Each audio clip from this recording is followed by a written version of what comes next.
Kwa muda mrefu kumekuwa na majibizano kati ya Israel pamoja na Yemen, ambapo wengi waliamini labda ni mikwara tu wanapigana, mpaka walipokuja kuona mashambulizi yaliyofanywa na Yemen mjini Israel. Haikuwa jambo jepesi kufanya mashambulizi hayo, lakini wengi wakiwa na maswali kwamba hivi Yemen wanatoa wapi nguvu ya kuitandika Israel ambayo inasimamiwa kikamilifu na Marekani. Lakini ukweli ni kwamba Yemen inapata nguvu kutoka Iran kwa viwango vya hali ya juu sana. Baada ya mashambulizi yale kufanyika, tuliona ghafla waziri mkuu wa Israel bwana Benjamin Netanyahu aliitisha ghafla kikao cha dharura na jeshi lake, ambapo ajenda kubwa ilikuwa ni kujibu mashambulizi yaliyofanywa na Yemen. Na kwa kweli bwana Netanyahu alionyesha kukasirishwa sana na mashambulizi hayo, ambayo yalikuwa ni mashambulizi ya kushtukizwa ambayo kimsingi Yemen waliyapanga mapema zaidi. Masaa machache baada ya mashambulizi ya Yemen pale mjini Israel, tuliona Israel ilijibu kwa kufanya mashambulizi mjini Yemen, ambapo walifanya mashambulizi ya angani kulipiza kisasi kutokana na shambulio la Wahouthi katika uwanja wa ndege wa Ben Gurion. Jeshi la Israel lilitangaza kuwa limefanya mashambulizi ya angani dhidi ya waasi wa Houthi katika mji wa Hodeida uliopo pwani ya Bahari Nyekundu nchini Yemen, siku moja baada ya waasi hao wanaoungwa mkono na Iran kurusha makombora yaliyolenga uwanja mkuu wa ndege wa pale Israel unaofahamika kama Ben Gurion.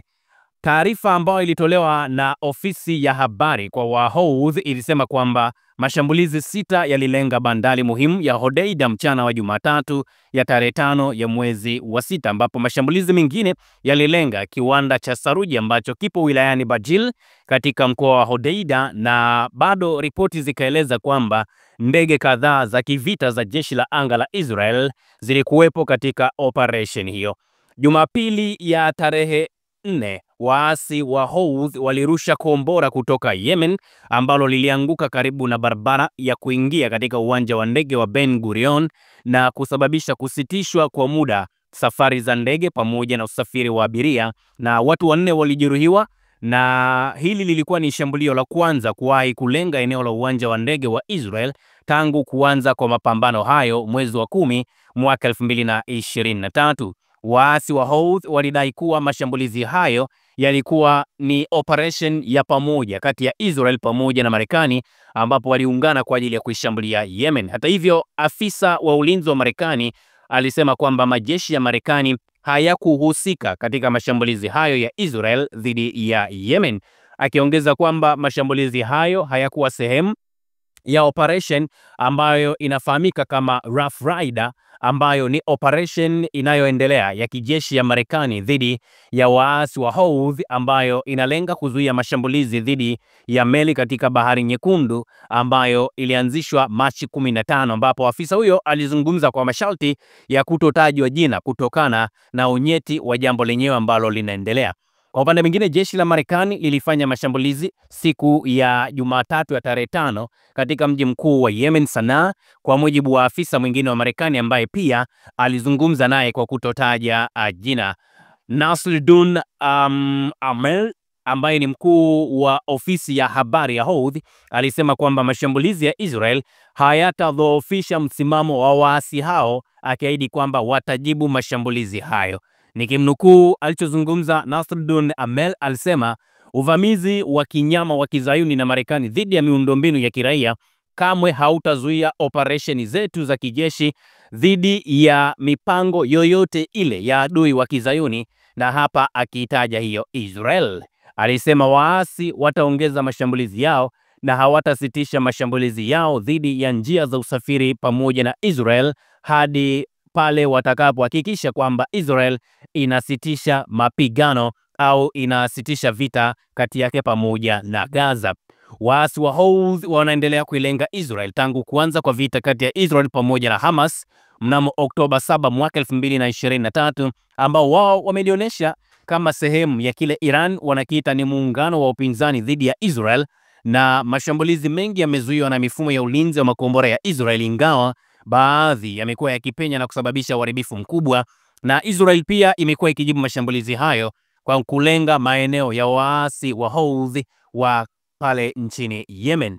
Jeshi la Israel lilieleza kwamba limelenga bandari hiyo ya Hodeida kwa sababu waasi wa Houthi wamekuwa wakitumia kupokea silaha pamoja na vifaa vya kijeshi kutoka Iran. Nafikiri watu wengi sasa hivi mtakuwa mnaelewa kwamba katika mapambano ya kivita huwa zinaangaliwa yale maeneo muhimu ambayo adui anaweza akaringa nayo. Nitawapa mfano mdogo sana. Mfano, ukitazama maeneo kama ya mgogoro kati ya Urusi pamoja na Ukraine, mlikuwa mnaona mara nyingi sana nazungumza kwamba Urusi wanafanya mashambulizi tunasema kwenye zile target areas, na target area ni pamoja na kama kule Odessa, ukitazama maeneo kama Kherson, ukitazama maeneo kama Zaporizhia, ukitazama maeneo kama Luhansk na Lugansk. Yani yale ni maeneo muhimu kwa sababu hayo ndiyo yanayotumika kuratibu shughuli zote za kivita kati ya Urusi pamoja na Ukraine. Sasa unaweza kuitazama hicho kifanya Israel. Israel wamefanikiwa kushambulia hilo eneo la Hodeida ambapo hapo kuna bandari. Sasa kwenye hiyo bandari ndipo pamekuwa pakitumika kwanza kuingiza wanajeshi ambao wanatoka katika mataifa mbalimbali kuisaidia Yemen, lakini pili kupokea silaha ambazo zinatoka Iran zinapita hapo Hodeida na kuingia moja kwa moja kule Yemen, na wanapokea hawa wanamgambo wa Houthi ambao hawa ni waasi na kupambana moja kwa moja na Israel. Kwa hiyo Israel yenyewe imeamua kushambulia kwenye eneo la mzizi. Sasa wakati Israel ikiwa imefanya mashambulizi hayo kama kulipiza kisasi kutokana na yale ambayo yalifanyika, tumeona waziri mkuu wa Israel bwana Benjamin Netanyahu ameonyesha kusikitishwa na tukio hilo la Yemen na ametangaza operesheni kali ya kijeshi Gaza na kuwahamisha wakazi wake. Waziri mkuu wa Israel bwana Benjamin Netanyahu tarehe 5 ya mwezi wa 5 mwaka 2025 alitangaza kwamba Israel inaanza rasmi operesheni mpya kali ya kijeshi katika ukanda wa Gaza kwa lengo la kulishinda kundi la Hamas, ingawa hakufafanua ni sehemu gani ya eneo hilo ambalo watalishambulia na kulimiliki. Alisema wakazi watahamishwa kwa ajili ya usalama wao. Alizungumza bwana Benjamin Netanyahu wakati alipochapisha video kwenye ukurasa wa X akisisitiza kuwa wanajeshi wa Israel hawataingia Gaza kwa kufanya mashambulizi na kisha kuondoka. Hapana, lengo lao ni kinyume na hilo, kwa maana ya wataenda kufanya mashambulizi pale Gaza na watahakikisha wanayachukua yale maeneo ambayo wameshambulia na wanajeshi au raia wa Gaza kuondoka katika maeneo. Kwa hiyo Israel wameondoka kwenye ule mpango wao wa kupambana na vikundi vya kigaidi vilivyopo kule Gaza kama vile Hamas na wengine. Sasa wameanza kuchukua maeneo ambayo ni ya kule Palestina. Afisa mmoja wa ulinzi wa Israel alisema kwamba mpango huo hautatekelezwa hadi rais wa Marekani Donald Trump atakapomaliza ziara yake katika eneo la Mashariki ya Kati wiki ijayo, ambapo tunatarajia kuanzia Jumatatu ya wiki ijayo rais wa Marekani bwana Donald Trump anatarajiwa atakuwa huko Mashariki ya Kati. Pamoja na mambo mengine ni kuangalia namna gani ambavyo wataisaidia hiyo Israel.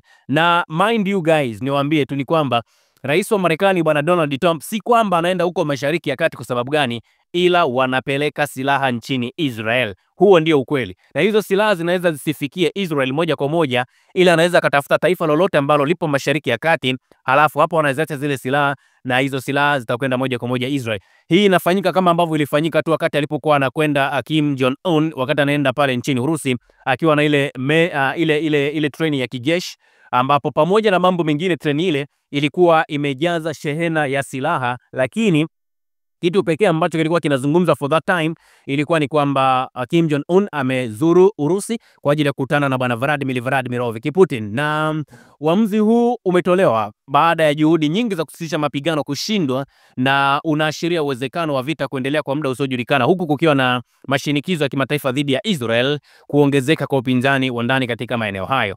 Msemaji wa Umoja wa Mataifa alisema katibu mkuu Antonio Guterres yeye alishtushwa na mpango wa Israel ambao bila shaka utasababisha vifo zaidi vya raia na uharibifu mkubwa zaidi huko Gaza, akisema Gaza ni lazima ibaki sehemu ya taifa la baadaye la Palestina. Msemaji wa serikali ya Israel akasema kwamba wanajeshi wa akiba wameanza kuitwa kwa ajili ya kupanua operation hiyo pale Gaza, lakini sio la lengo la kuivamia na kuikalia kabisa hiyo Gaza. Ripoti ya vyombo vya habari imesema kwamba mpango huo au operation hiyo mpya itatekelezwa hatua kwa hatua kwa miezi kadhaa, ikianza kulenga sehemu moja ya Gaza mpaka wanapofanikisha maeneo mengine.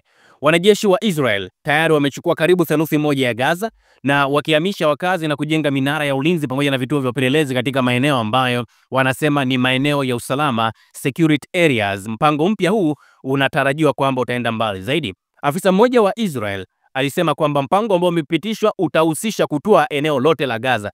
Yaani wanataka kuichukua Gaza yote, lakini pia kuwahamisha wakazi kwenda kusini, kuzuia misaada ya kibinadamu kwenda katika mikono ya Hamas. Lakini afisa mwingine wa ulinzi alisema usambazaji wa misaada ambao awali ulisimamiwa na mashirika ya kimataifa ya Umoja wa Mataifa utahamishiwa kwa kampuni binafsi na kugawiwa katika eneo la Rafah kusini mwa Gaza mara baada ya operation hiyo kuanza.